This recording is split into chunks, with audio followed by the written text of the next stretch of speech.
Carleone, are you with us? Are you ready to go? I am. I'm ready to go. I am unmuted. Camera's Awesome. on. All right. So going to share my screen now. Great. So I had asked,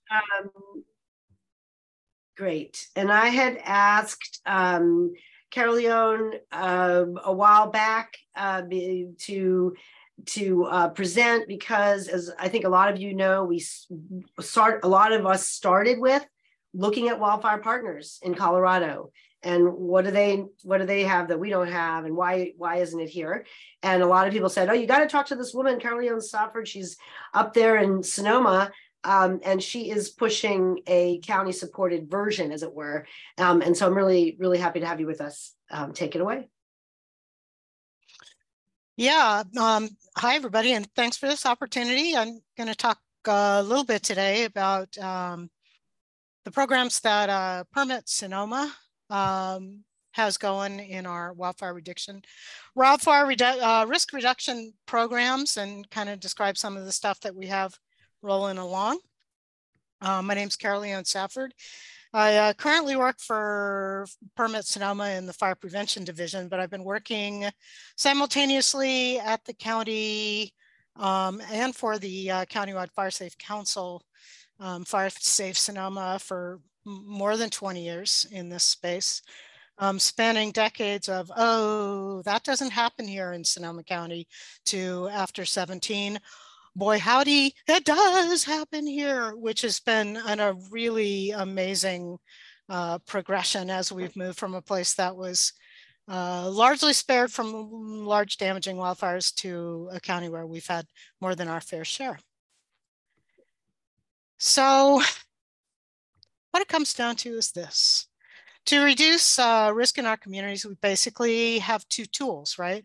We can work towards making homes and communities more resilient to wildfire ignition through defensible space and structure hardening. This is what we call the inside-outside.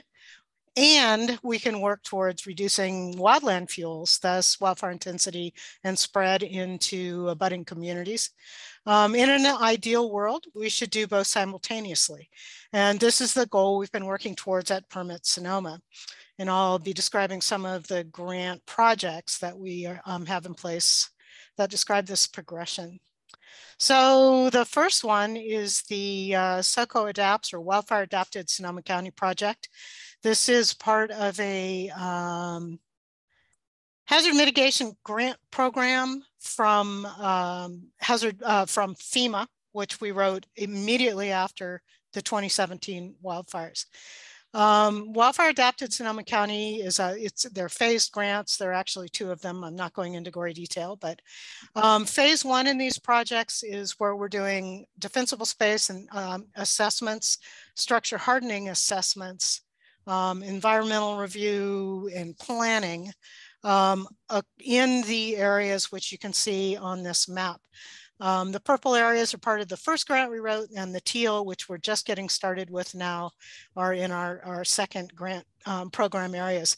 In those areas, we do defensible space assessments for everybody within the project boundaries. And we're offering opt-in structure hardening assessments. Call out to Ivan O'Neill, who's in the audience today, who's contracting with us to do those structure hardening assessments. So those are offered to people in those project areas. Phase two of these projects are incentive cost shares. Roughly we'll be offering, and these could change depending on demand, roughly $3,700 for defensible space incentives, and approximately $7,000 to implement top priority projects as identified in both the defensible space and the structure hardening assessments. There's a 25% property owner cost share in there, so we will pay for 75% of project costs up to those amounts.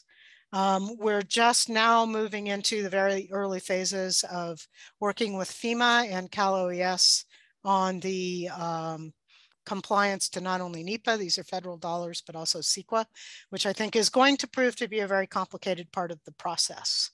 So stay tuned for further information. So this project is absolutely an inside-out project. We are only looking at near home and on-home risks. The next one I'm going to talk about is the Sonoma County Hazardous Fuels Reduction Grant, which is another phased grant and another FEMA hazard mitigation grant. Unlike Wildfire Adapted, this is reducing risk on a landscape level, on a wildlands landscape scale to reduce risk of fires that approach communities. This map here is showing in the crosshatch areas. These are the overall project area where we are in the very early stages of selecting projects to implement in these crosshatch areas. The other colorful bits on the map are wildfire history, which was a really important part of why we selected the areas we selected for these. The goal of this project overall is to reduce wildfire risk to life and property, reduce wildfire risk to natural resources, and foster healthy landscapes that are more resilient to wildfire. The really big thing that we have on our horizon is this Wildfire Resilient Sonoma County Nature-Based Mitigation to Adapt in an Era of Mega Fire. I argued about the title of that grant. I think it's way too long. This was a proposal we put into BRIC. Much to our surprise, in June of 2021, this fella, who you might all recognize, announced that this project had been accepted by FEMA, which was a huge surprise to us.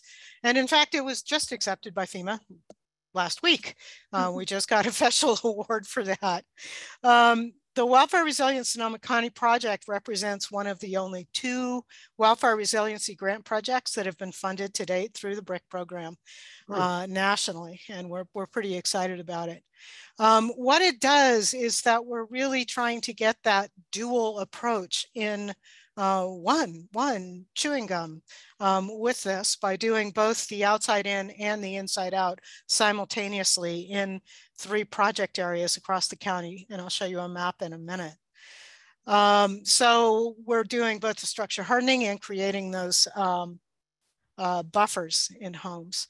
The total award for this grant is about $37 million with a 25% local cost share.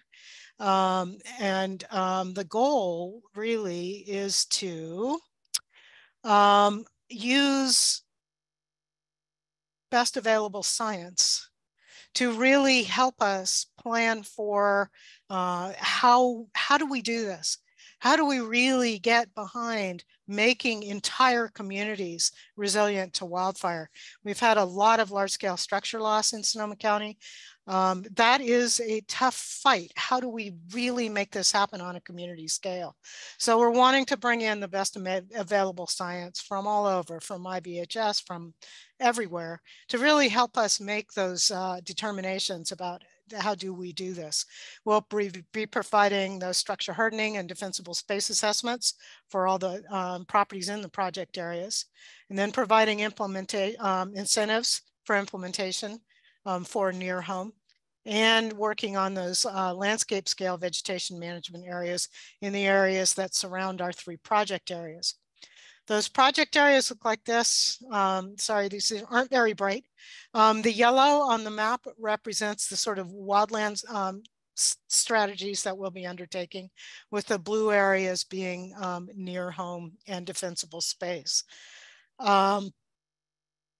These areas were chosen very much purposefully to represent extremely divergent social, built environment characteristics, wildland fuels characteristics. We're going from what is many homes built in the 30s in the middle of the redwood forest over here in the west area, to the Larkfield Wickiup area, which was heavily impacted by a couple of fires in the last 10 years. So we've got rebuilt homes, we've got homes that survived the fires, we've got areas that haven't yet been impacted, a very dense urban neighborhood. And then down here, this is a largely wildland. It's a grassland, so it's a very different ecosystem. And by representing these three very different areas, we're really hoping that those prescriptions and projects that we come up with for these three areas will become applicable to everything that everybody else is doing across the county to reduce risk. And of course, one of our goals with these three specific project areas is to really concentrate heavily on getting all of the work done in these areas, which is pretty similar to what the Safer from Wildfire programs and a lot of those are asking for. We've just received approval for the very first part of the funding on this, which is roughly $7 million. And our kickoff meeting for this is literally this week. So this truly is a late breaking news project. I know that we'll be hoping to build broad coalitions and extensive collaboration with a lot of folks like the people that are in this room. So we'll look forward to working with you further as we move along. My other little side hobby of late has been updating our Sonoma County CWPP, which was originally written, full disclosure, by me for Fire Safe Sonoma in 2016. Once it became almost immediately outdated because we had so many massive changes on the landscape due to fires. This has been a collaboration between Permit Sonoma, Fire Safe Sonoma, CAL FIRE, Digital Mapping Solutions, and a really broad host of other folks. One of the things that we've done for that I think is a really interesting tool is this Wildfire Risk Index, which we've created. What this provides is a very high level model that predicts relative wildfire risk across the landscape. It's a broad tool not included for or suitable for parcel level analysis. But the value of the WRI is that it can be used to draw an area around a community and then use the analysis in that area to suggest the need for and nature of mitigation measures that we can take to reduce risks to acceptable levels. It's been broadly used. Folks seem to really like it out there in the community.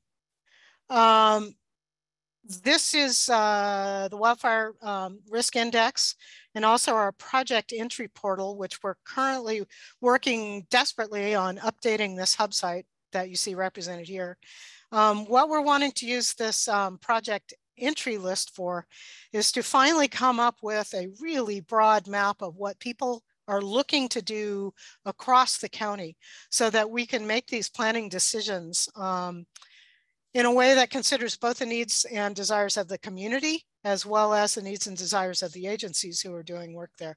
And so we're working up this GIS mapping platform where we can ask folks to enter that data so that we know where, who wants to do what.